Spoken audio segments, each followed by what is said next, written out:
رب زدني منك علما وأنلني منك فهما۔ السلام علیکم ورحمۃ اللہ وبرکاتہ۔ عزیز طلباء و طالبات، آج انشاءاللہ ہم جماعت دہم کی اردو درسی کتاب کی 5ویں نظم تضحیک روزگار اس کا مطالعہ کریں گے، جس کے شاعر مرزا رفیع سودا ہیں، جو قصیدے کے سب سے بڑے شاعر ہیں۔ یہ دراصل ایک قصیدہ ہے جس میں ایک شخص کے گھوڑے کی ہجو کی گئی ہے، اس کی برائی بیان کی گئی ہے۔ ہجویہ قصیدہ اسے کہتے ہیں جس میں کسی کی برائی بیان کی جائے، کسی کا مذاق اڑایا جائے۔ تو اس میں ایک گھوڑے کا مذاق اڑایا گیا ہے اور عنوان اس کا رکھا ہے تضحیک روزگار، زمانے کا مذاق۔ مذاق گھوڑے کا اڑایا ہے اور عنوان دیا ہے زمانے کا مذاق۔ دراصل اس میں شاعر نے گھوڑے کو بطور استعارہ استعمال کیا ہے اور اس سے مغلیہ سلطنت کی زبوں حالی کو اور خستہ حالی کو انہوں نے اس میں نشانہ بنایا۔ تو آئیے دیکھتے ہیں قصیدہ۔ ہے چرخ جب سے ابلق ایام پر سوار، رکھتا نہیں ہے دست عنا کا بیک قرار۔ چرخ آسمان کو کہتے ہیں، ابلق ایام زمانے کا گھوڑا، دست ہاتھ، عنا لگام، بیک قرار کسی طور چین اور سکون ہونا، کسی طرح چین اور سکون حاصل ہونا۔ جیسے بیک زبان، ایک زبان ہو کر، بیک وقت، ایک ہی وقت میں،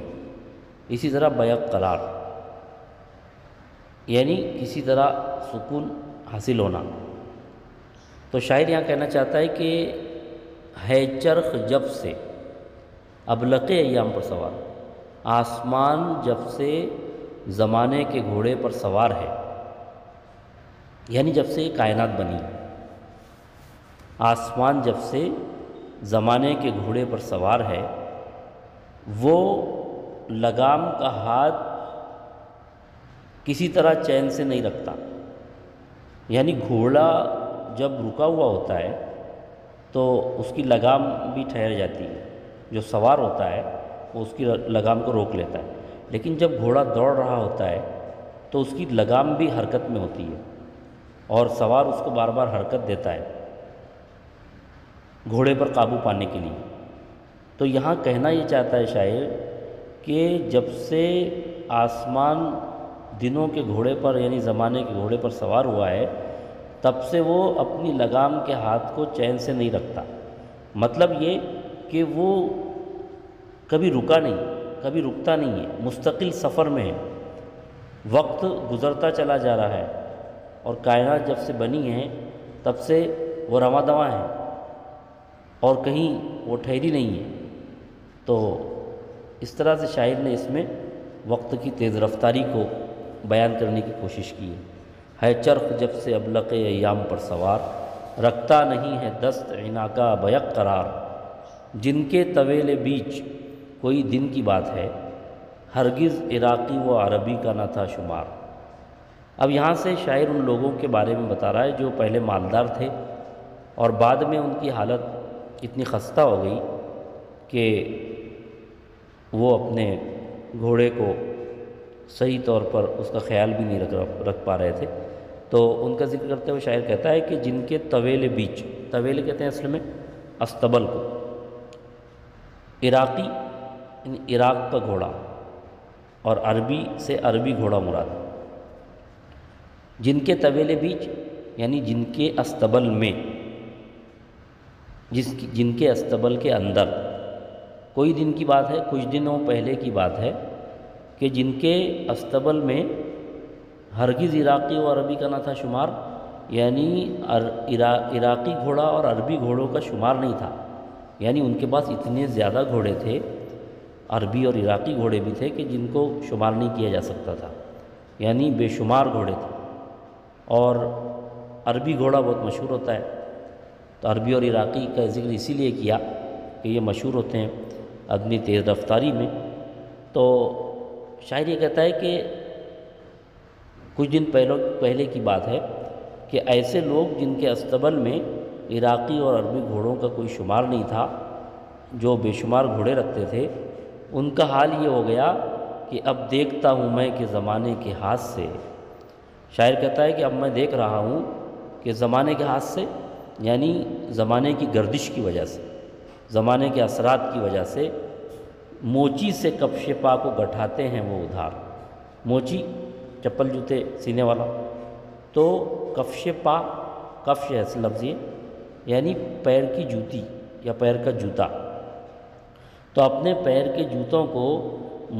موچی سے وہ ادھار سلواتے ہیں۔ یعنی اب حالت یہ ہو گئی ہے کہ جن کے استبل میں عراقی اور عربی گھوڑوں کا شمار نہیں تھا، اب زمانے کی گردش کی وجہ سے اور زمانے کے اثرات کی وجہ سے اب ان کا یہ حال ہو گیا کہ وہ موچی سے اپنے جوتے کو ادھار سلواتے ہیں۔ یعنی اب ان کی حالت اس قدر خراب ہو چکی ہے۔ ہیں گے چنانچہ ایک ہمارے بھی مہرباں، کہتے ہیں کہ ہیں گے یعنی ہوتے ہیں، چنانچہ ہمارے بھی ایک دوست ہیں، مہرباں ہیں، مہربانی کرنے والے ہیں، تو ہمارے ایک دوست ہیں، پاوے سزا جو ان کا کوئی نام لے نہار، نہار اور لیل، نہار اصل میں عربی لفظ ہے، دن کے معنی میں استعمال ہوتا ہے۔ پاوے سزا جو ان کا کوئی نام لے نہار، اگر دن کے وقت میں کوئی ان کا نام لے لے تو اس کو سزا ملے گی، وہ سزا پائے گا۔ یعنی اتنا روب و دبدبہ ان کا ہے کہ اگر کوئی ان کا نام لے لے تو اس کو سزا ملے۔ اشارہ اس طرف ہے کہ گویا یہ بھی مغلیہ فوج کے ایک عہدے پر فائز ہیں، اور اگر کوئی ان کا نام لے لے صبح کے وقت میں تو اس کو بھی سزا ملے گی۔ نوکر ہیں 100 روپے کے دیانت کی راہ سے، گھوڑا رکھے ہیں ایک سو اتنا خراب و خوار۔ دیانت کی راہ سے، دیانت ایمانداری، خراب و خوار یعنی بہت زیادہ خراب اور ذلیل۔ شاعر کہتا ہے کہ وہ جو ہمارے مہرباں ہیں وہ 100 روپے کے نوکر ہیں، 100 روپے کماتے ہیں وہ، دیانت کی راہ سے یعنی ایمانداری سے، راہ راستے کو کہتے ہیں، ایمانداری سے وہ 100 روپے کماتے ہیں، لیکن ایک گھوڑا ان کے پاس ہے، وہ گھوڑا رکھتے ہیں ایک، تو وہ بھی اتنا زیادہ ذلیل اور خراب ہے کہ اس کا بیان کرنا مشکل ہے۔ نے دانا نہ کاہ نہ تیمار نہ سئیس، رکھتا ہو جیسے اسپِ گلی طفل شیر خوار۔ نے یعنی نہیں، دانا غلہ مراد ہے، کاہ گھاس چارہ، تیمار بیمار کی خدمت کرنے والا، سئیس گھوڑے کی دیکھ بھال کرنے والا، اسپِ گلی مٹی کا گھوڑا، طفل شیر خوار، یہ سب ترکیب اضافی، یعنی اس کو زیر اضافت بھی آپ کہہ سکتے ہیں، مرکب اضافی کہہ سکتے ہیں۔ تو طفل شیر خوار دودھ پیتا بچہ۔ شاعر کہتا ہے کہ نے دانا، نہ اس گھوڑے کو غلہ ملتا ہے، نہ اس کو چارہ دیا جاتا ہے، اور نہ کوئی اس کی تیمارداری کرنے والا ہے، اور نہ کوئی اس کی دیکھ بھال کرنے والا ہے، اور وہ ایسا ہی ہے، انہوں نے جو گھوڑا رکھا ہے وہ ایسا ہے کہ جیسے دودھ پیتا بچہ مٹی کا گھوڑا رکھتا ہو، جیسے بچوں کے پاس کھلونے ہوتے ہیں، تو مٹی کا کوئی گھوڑا جو بچہ رکھتا ہے جس کو غلے کی اور چارے کی ضرورت نہیں پڑتی، بالکل ایسے ہی وہ اپنے گھوڑے کو رکھتے ہیں کہ نہ اس کو غلہ دیتے ہیں کھانے کے لیے اور نہ چارے کا بندوبست کرتے ہیں۔ نہ کاہ نہ دانا نہ کاہ نہ تیمار نہ سئیس، رکھتا ہو جیسے اسپِ گلی طفل شیر خوار۔ ناطاقتی کا اس کی کہاں تک کروں بیاں، فاقوں کا اس کے اب میں کہاں تک کروں شمار۔ ناطاقتی یعنی کمزوری، میں اس کی کمزوری کا کہاں تک بیان کروں، اتنا زیادہ کمزور ہے وہ کہ میں اس کو کیسے بیان کر سکتا ہوں، اور وہ اتنا بھوکا ہے، فاقوں کا اس کے اب میں کہاں تک کروں شمار، اب میں اس کی فاقوں کا، اس کی بھوک کا، اس کے بھوکے رہنے کا کہاں تک شمار کروں، اتنا زیادہ بھوکا رہتا ہے کہ میں کتنا گنواؤں؟ تو اس میں اب یہاں سے انہوں نے طنز شروع کیا ہے گھوڑے پر، مانند نقش نال زمیں سے بجز فنا، ہرگز نہ اٹھ سکے وہ اگر بیٹھے ایک بار۔ مانند کہتے ہیں مثل، کی طرح، کے جیسا۔ نقش نال جوتے کا نشان، بجز فنا مٹے بغیر۔ شاعر کہتا ہے کہ جوتے کے نشان کی طرح وہ زمین سے مٹے بغیر ہرگز نہ اٹھ سکے۔ وہ گھوڑا اٹھ نہیں سکتا، اگر وہ ایک بار بیٹھ جائے تو وہ جوتے کی نشان کی طرح مٹے بغیر نہیں اٹھ سکتا۔ اس میں شاعر یہ بتانا چاہ رہا ہے، اس کو تشبیہ دی ہے، تشبیہ کا شعر ہے کہ جیسے جوتے کا نشان زمین پر پڑتا ہے اور اگر اس کو کوئی اٹھانا چاہے تو وہ نشان ہاتھ میں تو نہیں آئے گا بلکہ مٹ جائے گا، ویسے ہی شاعر کہتا ہے کہ گھوڑا بھی ایسے اتنا کمزور ہے کہ اگر وہ ایک بار بیٹھ جائے تو بجز مطلب فنا ہوئے بغیر وہ اٹھ نہیں سکتا، مرے بغیر نہیں اٹھ سکتا، اتنا کمزور ہے کہ وہ اٹھ ہی نہیں سکتا جگہ پر سے۔ یعنی ایک بار اگر وہ بیٹھ جائے تو وہ اپنے موت تک وہاں سے اٹھ نہیں سکتا، اور اگر اس کو اٹھانا ہے تو گویا وہ مرنے کے بعد ہی اٹھانا پڑے گا۔ تو یہاں ایک طنز کیا ہے شاعر نے، ہے اس قدر ضعیف کہ اڑ جائے باؤ سے، باؤ یعنی ہوا کو کہتے ہیں، اتنا کمزور ہے کہ ہوا سے اڑ جائے گا۔ میخیں گر اس کے تھان کی ہووے نہ استوار، میخ کیل کو کہتے ہیں جس پر وہ جانور کو باندھا جاتا ہے، اور تھان جہاں اس کو باندھا جاتا ہے جانور کو، اس کو تھان کہا جاتا ہے۔ اگر اس کے تھان کی کیلیں اگر مضبوط نہ ہوں، استوار اگر مضبوط نہ ہوں تو وہ اس قدر کمزور ہے کہ ہوا سے اڑ جائے، یعنی اس کی کیل کے مضبوط ہونے کی وجہ سے، رسی مضبوط ہونے کی وجہ سے اور کیل مضبوط ہونے کی وجہ سے وہ بچا ہوا ہے اور اڑ نہیں رہا ہے، ورنہ اتنا کمزور ہے کہ ہوا سے بھی اڑ جائے۔ نہ استخواں نہ گوشت نہ کچھ اس کے پیٹ میں، دھوکے ہے دم کو اپنے کے جو کھال کو لوہار۔ یہاں بھی تشبیہ کا استعمال کیا، نے استخواں کہتے ہیں ہڈی کو۔ شاعر کہتا ہے کہ نہ ہڈی ہے، اس کے جسم پر ہڈی ہے، نہ گوشت ہے، نہ اس کے کچھ پیٹ میں ہے۔ دھوکے ہے دم کو دھوکنا، دم کو دھوکنا کہتے ہیں یعنی بار بار زور زور سے سانس لینا۔ تو شاعر کہتا ہے کہ وہ اس طرح سے اپنے سانسیں لیتا ہے، زور زور سے ہانپتا ہے کہ جیسے جو کھال کو لوہار، جیسے چمڑے کو، کھال سے مراد چمڑا، چمڑے کو جیسے لوہار وہ پیٹتا ہے اور وہ آواز ہوتی ہے، اسی طرح سے یہ اپنی سانس جو ہے وہ زور زور سے لیتا ہے۔ تو نہ استخواں نہ گوشت نہ کچھ اس کے پیٹ میں، نہ اس کے جسم پر ہڈی ہے، نہ گوشت ہے، نہ کچھ اس کے پیٹ میں ہے، اور اپنی سانس کو، دم سانس کو کہتے ہیں، اپنی سانس کو اس طرح وہ زور زور سے لیتا ہے کہ جیسے چمڑے کو لوہار مارتا ہے اور اس سے آواز ہوتی ہے۔ القصہ ایک دن مجھے کچھ کام تھا ضرور، آیا یہ دل میں جائیے گھوڑے پہ ہو سوار۔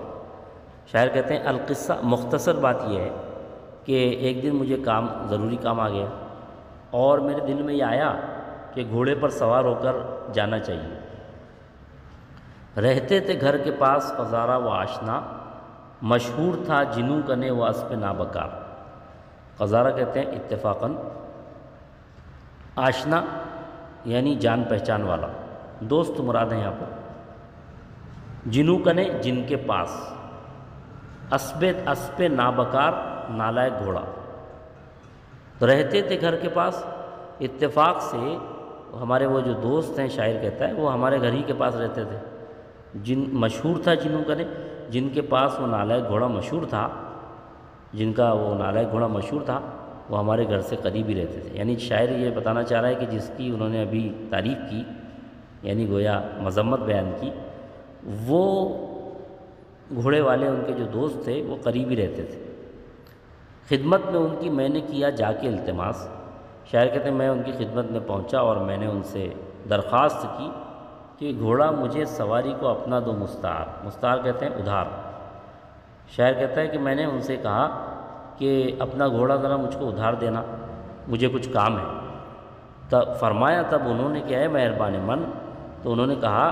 کہ اے میرے دوست، اے میرے مہربان، مہربان من ترکیب اضافی ہے، اے میرے مہربان، اے میرے دوست، ایسے 1000 گھوڑے کروں تم پہ میں نثار، نثار کرنا قربان کروں، ایسے میں 1000 گھوڑے تم پر قربان کر سکتا ہوں، لیکن کسی کے چڑھنے کے لائق نہیں یس، لیکن یہ جو گھوڑا ہے نا یہ کسی کے چڑھنے کے لائق نہیں ہے، اسب گھوڑا، یعنی کوئی اس پر سواری نہیں کر سکتا، کسی کے، یہ واقعی ہے، اس کو نہ جانو گے انکسار، اور میں یہ جو بات کہہ رہا ہوں یہ سچ ہے، واقعی ہے، اس کو آپ انکساری اور عاجزی مت سمجھو کہ میں اپنے گھوڑے کو کمتر بتا رہا ہوں یا اس کی کمزوری ظاہر کر رہا ہوں، یہ کوئی میں انکساری اور عاجزی میں نہیں کہہ رہا ہوں، جیسے آدمی اپنے آپ کو چھوٹا بتاتا ہے کہ ہمارے پاس کیا علم ہے اور ہم کیا جانتے ہیں اور ہم تو بہت چھوٹے آدمی ہیں، اس طرح سے یہ انکساری اور عاجزی ہے۔ تو وہ شاعر کا دوست یہ کہتا ہے کہ یہ صحیح بات ہے، اس کو آپ انکساری مت سمجھنا، یہ میرا گھوڑا واقعی کسی کے چڑھنے کے لائق نہیں ہے۔ دہلی تک آن پہنچا تھا جس دم کے مرہٹا، مجھ سے کہا نقیب نے آ کر اسے ہے وقت کار، مجھ سے کہا نقیب نے آ کر ہے وقت کار۔ اب یہ شاعر کے دوست ہی یہ واقعہ سنا رہے ہیں کہ جب دہلی تک مرہٹوں کا لشکر آ گیا تھا، یعنی مغل سلطنت سے لڑنے کے لیے، تو مجھ سے کہا نقیب نے، اعلان کرنے والا، تو جو اعلان کرنے والا تھا جنگ کا، اس نے آ کر مجھ سے کہا، یعنی شاعر کے دوست سے، کہ ہے وقت کار، یہ کام کا وقت ہے، یہ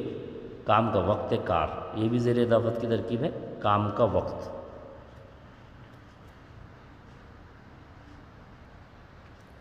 مدت سے کوڑیوں کو اڑایا ہے گھر میں بیٹھ، ہو کر سوار اب کرو میدان میں گزار۔ یہاں وہ نقیب جو آیا تھا اس نے وہ گھوڑے والے امیر اور سپاہی سے کہا کہ مدت سے کوڑیوں کو اڑایا ہے گھر میں بیٹھ، کوڑیاں اڑانا یعنی وقت ضائع کرنا، جو کھیل ہوتے ہیں گھریلو کھیل ہوتے ہیں جس میں گھر میں جو انڈور گیمز ہوتے ہیں جو گھر میں بیٹھ کے کھیلے جاتے ہیں، تو اس میں کوڑیوں کا بھی استعمال کیا جاتا ہے اور کوڑیوں سے کھیلا جاتا ہے۔ تو یہ کوڑیاں اڑانا ایک محاورہ ہے، وقت ضائع کرنا، کہ مدت سے تم گھر میں بیٹھ کر کوڑیاں اڑا رہے ہو، وقت ضائع کر رہے ہو کر سوار اب کرو میدان میں گزار، اب اس پر سوار ہو جاؤ اور میدان میں جا کر گزر بسر کرو، میدان میں جا کر جنگ لڑو، اور کام کا وقت آ چکا۔ لاچار ہو کے تب تو بندھایا میں اس پہ زیں، ہتھیار باندھ کر میں ہوا جا کے پھر سوار، اور لاچار ہو کر مجبور ہو کر پھر میں نے اس پر زین بندھائی اور ہتھیار باندھ کر میں اس پر سوار ہو گیا۔ تو زین جو ہوتی ہے جس پر وہ گھوڑے پر باندھی جاتی ہے اور اس پر سوار ہوا جاتا ہے، تو شاعر کے دوست جو ہیں وہ مجبور ہو گئے کیونکہ نقیب نے اعلان کیا تھا اور ان کو جنگ میں جانے کے لیے کہا تھا، تو انہوں نے زین بندھائی گھوڑے پر اور ہتھیار باندھ کر وہ اس پر جا کر سوار ہو گئے گھوڑے پر۔ چابک تھے دونوں ہاتھوں میں، پکڑے تھا منہ میں باغ، تک تک سے پاشنا کہ میرے پاؤں تھے فگار۔ شاعر کہتا ہے کہ دونوں ہاتھوں میں چابک تھے میرے اور میرے منہ میں لگام تھی، یعنی دیکھیے آپ کیسا نقشہ کھینچا ہے رفیع سودا نے کہ دونوں ہاتھوں سے چابک سے وہ گھوڑے کو مار رہے تھے، یعنی شاعر کا دوست گھوڑے پر سوار تھا اور دونوں ہاتھوں سے چابک سے اس کو مار رہا تھا، اور دونوں ہاتھوں کے مصروف ہونے کی وجہ سے لگام منہ میں پکڑی ہوئی تھی۔ تک تک سے پاشنا، کہ پاشنا ایڑی کو کہتے ہیں، ایڑی سے مارنے کی وجہ سے، تک تک یعنی مارنے کی جو آواز ہوتی ہے، ایڑیوں سے بھی مارا جاتا ہے گھوڑے کو بھگانے کے لیے، تو ایڑیوں کے مارنے کی وجہ سے میرے پاؤں بھی زخمی ہو گئے تھے، فگار، ایڑیوں کے مارنے کی وجہ سے پاؤں زخمی ہو گئے تھے، مطلب دونوں ہاتھوں میں چابک سے بھی مار رہے تھے، منہ میں لگام پکڑی ہوئی تھی اور ساتھ میں ایڑیوں سے بھی مار رہے تھے۔ آگے سے توبڑا اسے دکھلائے تھا صحیح سے، اور توبڑا کہتے ہیں وہ تھیلی جس میں گھوڑے کو گھوڑے کو کھانا دیا جاتا ہے، اناج دیا جاتا ہے اور اس کے منہ پر باندھ دیا جاتا ہے تاکہ وہ کھاتا رہے اور اپنا کام بھی کرتا رہے۔ تو سیز جو تھا، گھوڑا بان جو تھا، وہ آگے سے اسے توبڑا دکھلا رہا تھا، اس کو وہ تھیلی دکھلا رہا تھا جس میں اس کا غلہ وغیرہ رکھا ہوا تھا گھوڑے کا، اور پیچھے نقیب ہانکے تھا، ہانکنا آواز لگانا، پیچھے سے نقیب بھی آواز لگا رہا تھا لاٹھی سے مار لاٹھی سے اس کو پیچھے سے مار کر ہانک رہا تھا، آگے بھگا رہا تھا۔ تو اب آپ دیکھیے کیسی تصویر سودا نے بنا دی کہ دونوں ہاتھوں میں چابک تھے سوار کے، اور منہ میں لگام پکڑی ہوئی تھی، اور ایڑیوں سے بھی وہ مارے جا رہا تھا گھوڑے کو، اور سیس اس کو آگے سے لالچ دینے کی کوشش کر رہا تھا، پیچھے سے نقیب لاٹھی سے مار رہا تھا۔ یعنی ایک ایسا منظر بنا دیا، اور اتنا مزے کا خیز منظر ہے کہ واقعی یہ سودا کا کمال ہے کہ اتنا زیادہ ایسا منظر ہو گیا تھا اس مضحکے کو دیکھ ہوئے جمع خاص و عام، یعنی تماشے کو، مزے کا، اس مضحکے کو دیکھ کر خاص اور عام لوگ جمع ہو گئے، تمام لوگ جمع ہوئے، خاص بھی اور عام بھی۔ اکثر مدبر ان میں سے کہتے تھے یوں پکار، مدبر عقل مند لوگ، عقل مند لوگ جو تھے وہ ان میں سے یوں پکار کر کہہ رہے تھے کہ پہیے سے لگاؤ کہ تا ہووے یہ رواں جاری ہونا۔ وہ کہہ رہے تھے کہ اس کو پہیے لگا دو تاکہ وہ چلنے لگے، یا بادبان باندھ پون کے دو اختیار۔ بادبان کہتے ہیں وہ کشتیوں پر جو پردے لگائے جاتے تھے پہلے، اور وہ ہوا جس طرف کی ہوتی تھی وہ ادھر چل پڑتی تھی کشتی۔ تو مدبر یعنی عقلمند لوگوں نے کہا کہ یا تو اس کو پہیے لگا دو تاکہ یہ چلنے لگے، یا اس کو پردے باندھ دو، اور پردے باندھ کر ہوا کے اختیار میں دے دو، ہوا کے حوالے کر دو۔ پون ہوا کو کہتے ہیں، ہوا کے حوالے کر دو تاکہ جدھر ہوا آئے گی، جس طرف کی ہوا رہے گی اس طرف وہ گھوڑا اڑنے لگے گا۔ تو کتنا زیادہ اس کا مذاق اڑایا گیا اس قصیدے میں گھوڑے کا۔ گھوڑا تھا بس کے لاغر و پست و ضعیف و خشک، اور اگرچہ گھوڑا لاغر کمزور تھا اور پست قد تھا، اس کا قد بھی چھوٹا تھا، اور وہ کمزور بھی تھا اور خشک تھا، یعنی اس میں کوئی تازگی اور تر و تازگی نہیں تھی۔ خشک کسے کہتے ہیں؟ جس کا بالکل جو مرجھا گیا ہو، جس کا اندر سے سب تازگی ختم ہو گئی ہو، تو وہ خشک تھا گھوڑا، اور کمزور بھی تھا اور پست قد بھی تھا۔ وہ کرتا تھا یوں خفیف مجھے وقت کارزار، خفیف کرنا شرمندہ کرنا، اور اس طرح وہ مجھ کو جنگ کے وقت شرمندہ کر رہا تھا۔ وقت کارزار جنگ کے وقت جاتا تھا جب ڈپٹ کے میں اس کو حریف دشمن مقابل۔ شاعر کہتے ہیں کہ وہ شاعر کا دوست کہتا ہے کہ جب میں گھوڑے کو لے کر دشمن پر حملہ کرنے کے لیے جاتا تھا تو دوڑوں تھا اپنے پاؤں سے جو طفل نئے سوار، تو میں اپنے ہی پاؤں سے اس طرح دوڑتا تھا جیسے لاٹھی کا گھوڑا بنا کر دوڑنے والا بچہ۔ دوڑوں تھا اپنے پاؤں سے، میں اپنے پاؤں ہی سے دوڑ رہا تھا، جو جیسے طفل نئے سوار، لاٹھی کو گھوڑا بنا کر سواری کرنے والا بچہ، یعنی طفل کہتے ہیں بچے کو، نئے سوار یعنی جو لاٹھی کو گھوڑا بنا کر سواری کرے۔ تو اس میں کتنا مذاق اڑایا ہے کہ وہ گھوڑا اپنی جگہ سے ہلنے کو تیار نہیں تھا، بلکہ جس طرح بچے لاٹھی کو گھوڑا بنا لیتے ہیں اور خود اپنے پیروں سے آگے دوڑتے ہیں اور یہ سمجھتے ہیں کہ گویا گھوڑا ان کا دوڑ رہا ہے، بالکل ویسے ہی اس بچے کی طرح جو لاٹھی کو گھوڑا بنا کر دوڑائے، اس بچے کی طرح مجھ کو بھی جو ہے دشمن پر حملہ کرنے کے لیے خود ہی دوڑانا پڑ رہا تھا اپنے پیروں سے۔ یعنی اتنا پست قد بھی تھا وہ کہ شاعر کے پیر بھی زمین کو ٹک رہے تھے، اور وہ اپنے ہی پیروں سے اس گھوڑے کو آگے بڑھا رہا تھا۔ جیسے گاڑی میں اگر پیٹرول ختم ہو جائے تو اس کو پیروں سے آگے لے جایا جاتا ہے، بالکل اسی کی مثال آپ سمجھ لیجئے۔ دھر دھم کا وہاں سے لڑتا ہوا شیر کی طرف، دھر دھم کا یعنی وہاں سے میں لڑتا ہوا شہر کی طرف آ گیا۔ القصہ گھر میں آن کے میں نے کیا قرار، اور مختصر یہ کہ گھر میں آ کر مجھ کو سکون ملا، ورنہ میری تو عجیب حالت ہو گئی تھی سودا نے تب قصیدہ کہا سن یہ ماجرا، ماجرا یعنی قصہ، جب یہ قصہ ان کے دوست سے سودا نے سنا تب پھر انہوں نے یہ قصیدہ لکھا گھوڑے کی شان میں، ہے نام اس قصیدے کا تضحیک روزگار، اور اس کا نام ہم نے اس قصیدے کا تضحیک روزگار رکھ دیا، یعنی سودا نے اس قصیدے کا نام تضحیک روزگار رکھا، یعنی زمانے کے اتنے برے حالات آ گئے کہ ایسے گھوڑوں پر سواری کرنی پڑ رہی ہے کہ جن کو نہ جس میں نہ ہڈی ہے نہ گوشت ہے، اور بلکہ اور نہ اس کو کھانے کے لیے غلہ ہے اور نہ گھاس پھوس ہے، کچھ نہیں ہے۔ تو اس طرح سے سودا نے اس قصیدے میں گھوڑے کی ہجو بیان کی ہے، اور اس سے انہوں نے مغلیہ سلطنت کی کمزوری کو ظاہر کیا ہے۔ امید ہے آپ کو یہ قصیدہ سمجھ میں آیا ہوگا۔ بہت بہت شکریہ۔ السلام علیکم ورحمۃ اللہ وبرکاتہ۔